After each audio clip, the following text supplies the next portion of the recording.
আসসালামু আলাইকুম। আমাদের আজকের টপিক হচ্ছে ক্র্যাঙ্কশ্যাফট থেকে crankshaft deflection taking procedure. Crankshaft deflection আমরা কেন নেই? ক্র্যাঙ্কশ্যাফট ডিফ্লেকশন আমরা নেই হচ্ছে যদি আমাদের মেইন বিয়ারিংয়ের মিস অ্যালাইনমেন্ট হয়, যদি মেইন বিয়ারিং ওয়্যার ডাউন হয়, তাহলে আমাদের সেই মেইন বিয়ারিং চেঞ্জ করার প্রয়োজন হয়ে পড়ে। সো কতটুকু আমার ওয়্যার ডাউন হলো, কতটুকু মিস অ্যালাইনমেন্ট হলো, সেটা অ্যালাউয়েবল কিনা সেটা মেজার করার জন্যই আমরা ক্র্যাঙ্কশ্যাফট ডিফ্লেকশনটা নিয়ে থাকি। এখন ক্র্যাঙ্কশ্যাফট ডিফ্লেকশন নেওয়ার জন্য আমার কি কি জিনিস প্রয়োজন? প্রথমে আমার একটা ডায়াল গেজ প্রয়োজন, ডিফ্লেকশন গেজ, ঠিক আছে, যা দেখতে অনেকটা এইরকম।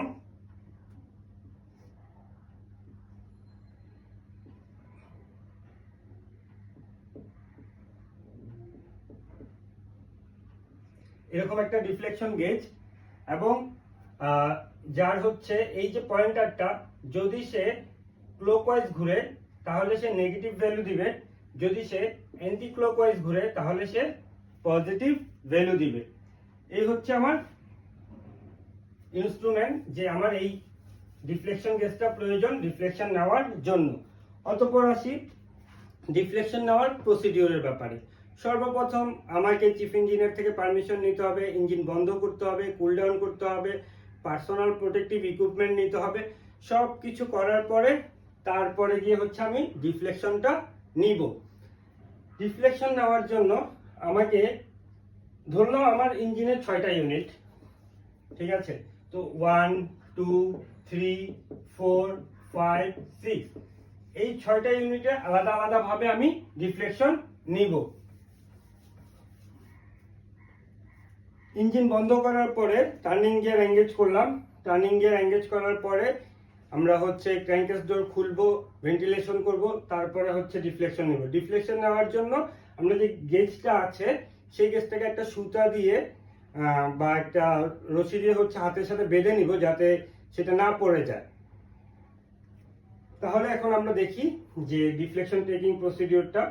আমরা জানি ওয়েভটা 360 ডিগ্রি। সো এটা টিডিসি, টি মানে টিডিসি, এটা বি মানে বিডিসি, এটা পোর্ট, এটা স্টারবোর্ড।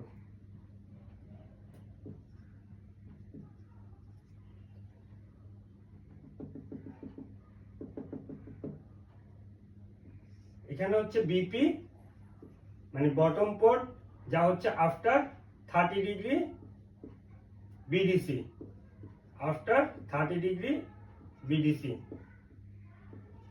এটা হচ্ছে বিএস মানে বটম স্টারবোর্ড, যা হচ্ছে বিফোর 30 ডিগ্রি বিডিসি। সো আমরা ডিফ্লেকশনটা দুইটা ভাবে নিব, সেটা হচ্ছে ভার্টিক্যাল ডিফ্লেকশন এবং হরিজন্টাল ডিফ্লেকশন।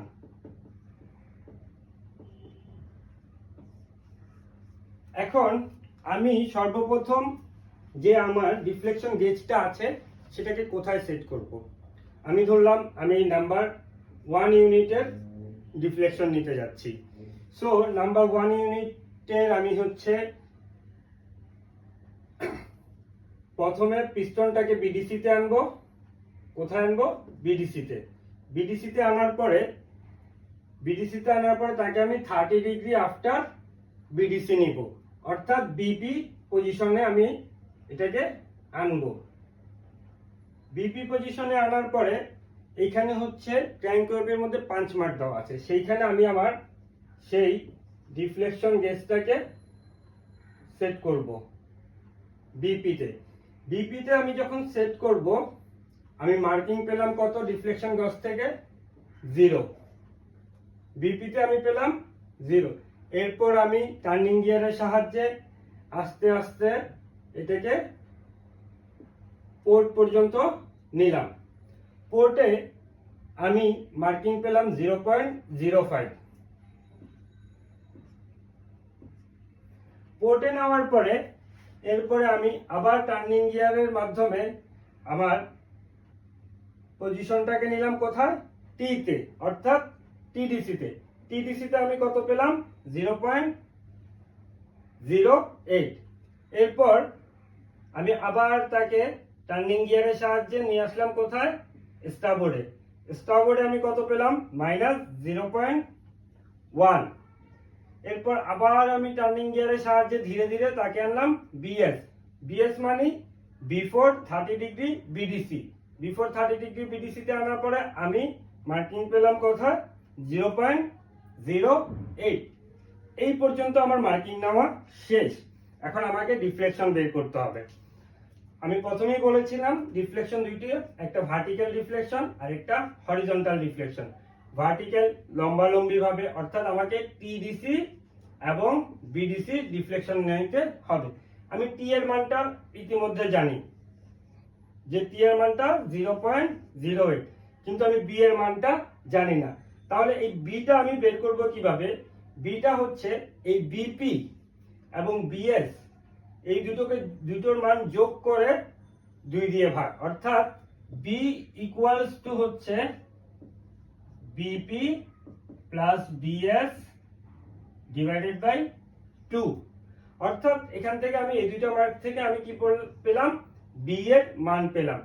ভার্টিক্যাল ডিফ্লেকশন নেওয়ার জন্য, অর্থাৎ ভার্টিক্যাল ডিফ্লেকশন ইকুয়ালস টু হচ্ছে টি মাইনাস বি। সো এইটার একটা আমি কি পাবো, রেজাল্ট পাবো। টি মাইনাস বি এর রেজাল্ট আমি পেলাম কত, 0.04। অর্থাৎ আমার ভার্টিক্যাল ডিফ্লেকশন হচ্ছে 0.04। এরপর আসতেছি হরিজন্টাল ডিফ্লেকশন। হরিজন্টাল ডিফ্লেকশন মানে হচ্ছে পাশাপাশি।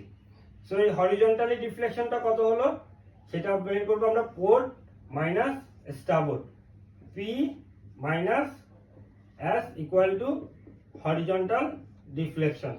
সো আমরা পোর্টের মান জানি, আগে আমরা পোর্টের মান পেয়েছি 0.05 এবং স্টারবোর্ডের মান জানি -0.1। সুতরাং আমাদের horizontal deflection P minus S equal to 0.15। এভাবেই আমি আমার মেইন ইঞ্জিনের যে ক্র্যাঙ্কশ্যাফট আছে তার ডিফ্লেকশন নিব। নেওয়ার পরে আমার যে পূর্ববর্তী ডিফ্লেকশন নেওয়া হয়েছিল তার রেকর্ডের সাথে আমার বর্তমান যে রেকর্ড আছে সেই রেকর্ডটাকে কম্পেয়ার করব। কম্পেয়ার করে দেখব যে তার আগে কতদিন আগে কি পরিমাণ ছিল আর আজকে কি পরিমাণ, এবং পাশাপাশি আমি মেকার ইনস্ট্রাকশন ম্যানুয়াল থেকে দেখব যে আমার ইঞ্জিনের জন্য কতটুকু পরিমাণে হচ্ছে ম্যাক্সিমাম অ্যালাউয়েবল। যদি তা ম্যাক্সিমাম অ্যালাউয়েবলের বাইরে চলে যায়, আমরা চিফ ইঞ্জিনিয়ার স্যারের সাথে কথা বলবো। চিফ ইঞ্জিনিয়ার স্যার যে ইনস্ট্রাকশন দিবে সেই ইনস্ট্রাকশন অনুসারে পরবর্তীতে কাজ করা হবে। সো এইভাবে আমি শুধু 1 নাম্বার ইউনিটটা নিয়েছিলাম। এইভাবে আমি 2, 3, 4, 5, 6 আমার প্রত্যেকটা ইউনিটের আলাদা আলাদা করে ডিফ্লেকশন নিব। ক্র্যাঙ্কশ্যাফট চ্যাপ্টারটার মধ্যে আমাদের আরো কিছু জিনিস জানতে হবে, সেটা হচ্ছে টাইপস, তারপর হচ্ছে ক্র্যাঙ্কেস relief door,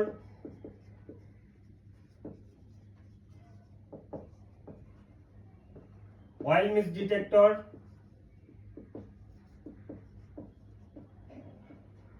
oil miss detector is very important.